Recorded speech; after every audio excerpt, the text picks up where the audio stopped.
Well, hi, good morning. Thanks so much for joining me here in my shop on February 25th. And what am I going to do with this radio? Oh my gosh.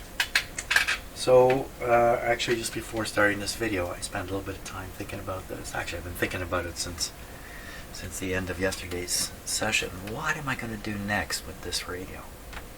So one option is to attempt the full-blown replacement of the apparently open-circuited IF transformer. That's a one-way trip to me. Make one attempt at doing it. If it doesn't work out, then that's it. I would abandon this radio. Is it likely to work out? I really don't know. I don't know. So another thing I could try is to maximize the effectiveness of the bypass I currently have installed. I have all this equipment out here right now spewed out on my bench, these temporary resistors and capacitors and all these leads, and the radio is oscillating terribly. Could it not simply be because I have all this stuff out here? And if I were to clean this up, install discrete components where they need to be, would I not maybe get a working radio at that point? That's possible. That's not too hard to do either. The last one is to attempt a repair of the coil up here. As was pointed out to me in an email, what have I got to lose if I'm going to throw this coil away eventually? Well, maybe I should try taking this apart. Maybe the fault can be found. Maybe I can unwind it a bit and presto, broken wire appears and I can repair it. Maybe. But the way it stands now, it's thrown away essentially. I'm not making any attempt to utilize this, so it's out of the picture. What have I got to lose there? Is it even reasonable to think installing a bypass around that defective part can result in a reasonably functioning radio? And I'm not sure the answer to that question, really. So just in talking about it and thinking about it here, I think the next step is to try to clean up the bypass arrangement, get rid of these temporary boxes, put some discrete components in where they need to be, and just follow the values that are basically on here. Now I do have low current flow in the tube. I think 15 milliamps is a more normal current flow, but in fact we've been getting 6 and 7 milliamps in that range. I think I'm going to leave that as it is and not worry about it. I'll just go with the resistance that's in this resistance box. And the coupling capacitor is the smallest I can dial up on here. So I could go even smaller with the coupling capacitor if I wanted. Maybe I shouldn't. Okay, that's the plan. Get rid of the external circuitry here, install some discrete components, and see what happens there. See what happens. Good idea. I like that idea. Okay, got the resistor installed. You can see the capacitor. Well, you can't really see it. It's a black capacitor right here. And I put the resistor on the other side. It looks to me like I may not have installed these temporary decade boxes in the most effective way. So we might get a performance improvement having done this. Of course, we won't be able to monitor the current flow through that tube anymore, but I think we're safe enough here. Once I get everything out of the way, we're going to start this guy up. We're going to see what happens. Okay. So we're plugged in. Volume's turned down. We have the antenna connected. The outdoor antenna is switched on. I already know that. So this is a big test. Will it squawk? Will it squeal? Will it receive stuff? Is it good enough like this? Can I just bypass Now, can I just bypass the IF transformer successfully doing this kind of thing? We're going to find out in just a moment here. There we go. Okay, I think we're all neatened up now.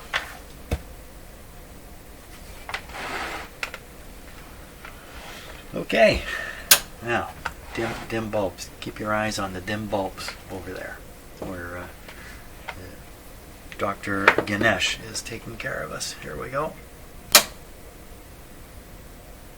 Okay, I think that's behaving the way it always did. Just going to give it a moment here. I'm letting the rectifier start.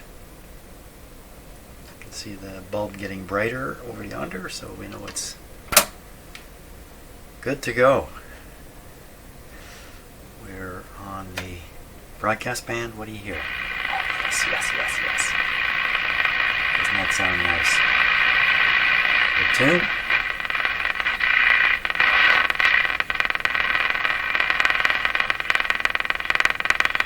Try to get a station in here despite that interference.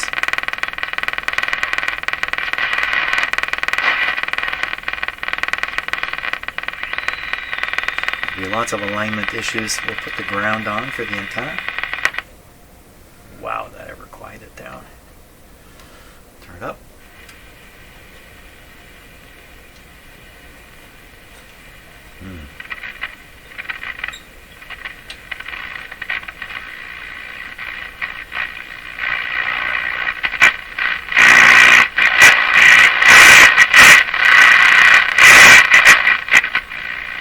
It's pretty good here.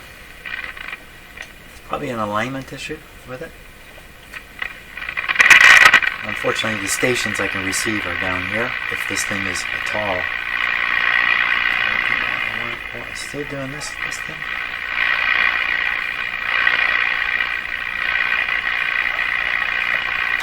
I don't have it on the antenna. I have it hooked up to my signal generator. Wrong wire, Jim. Okay, we get another shot at it now. We get another shot at it. That would explain why putting both clips on made the radio go dead. It's like hooking up a 50 ohm resistor across the input. We'll just try the live antenna side first. Much stronger.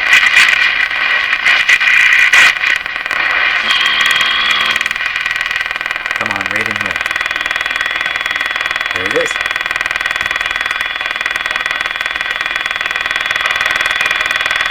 Now that interference, I'm pretty sure, is not the radio. Okay, we'll put the ground on and see what happens here. Going quiet again.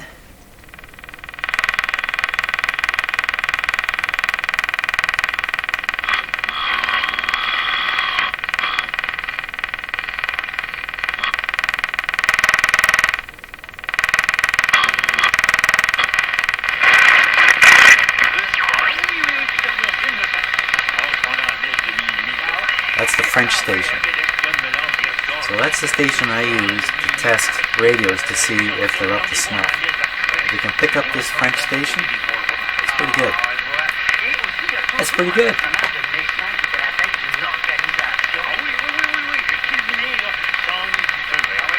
It's roughly in the right spot on the band too.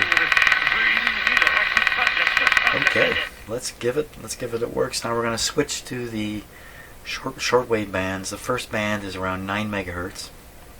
We'll see what we pick up there. There were all kinds of weird things going on with the local oscillator when viewed on the SDR yesterday. Many ghostly local oscillator signals. The one that appeared to be correct appeared to be way off, out of band. Could be the capacitor I substituted in here is simply the wrong size, and that's causing everything to be, the local oscillator to be off by quite a chunk. Nevertheless, we should be able to pick up some stuff. So, here we go. 31 meter band. Ooh, it is quiet. It is too quiet. That is too quiet.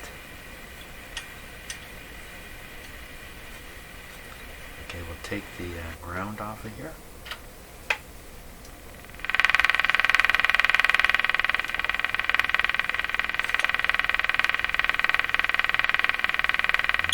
no performance here. Okay, try the next band. A higher frequency one.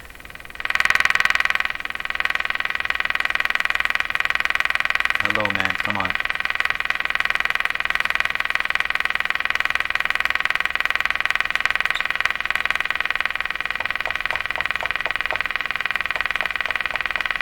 Let's put the ground back on.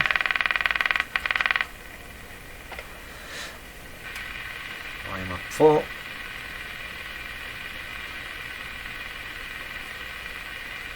Would appear to be not tuning a thing.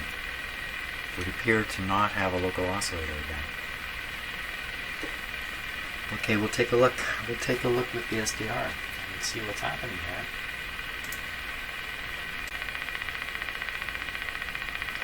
Well, we're actually in the wrong shortwave band here. We're down here, looking for a local oscillator, a big, powerful signal somewhere.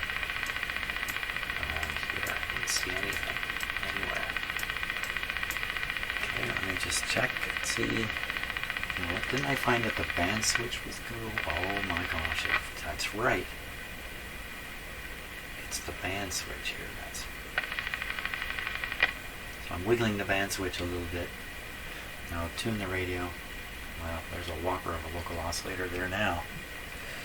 Clean the band switch and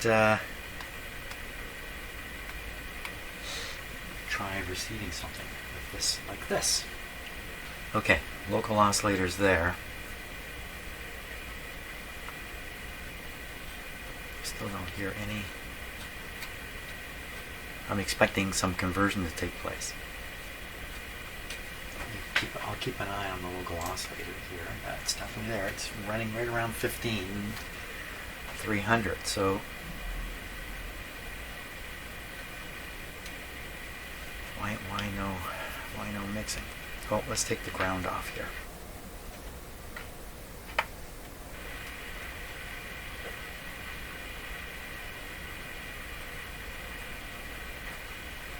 I can see what looks like the local oscillator moving around. It wouldn't even matter if it's in the wrong place, unless it's way, way, way out.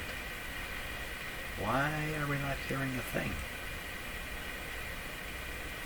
New problem here. Okay, next band down. It's a 9 megahertz band.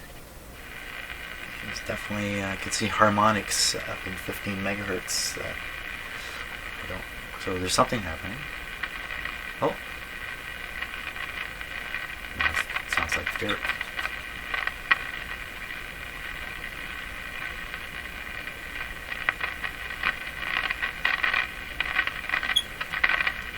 It's picking up dirt. It's a dirt radio. Full volume. Again, doesn't seem to be converting anything. And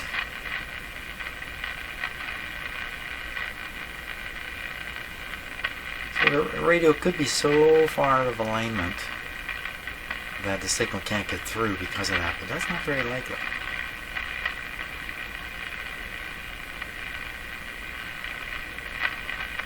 Okay, let me put the ground back on.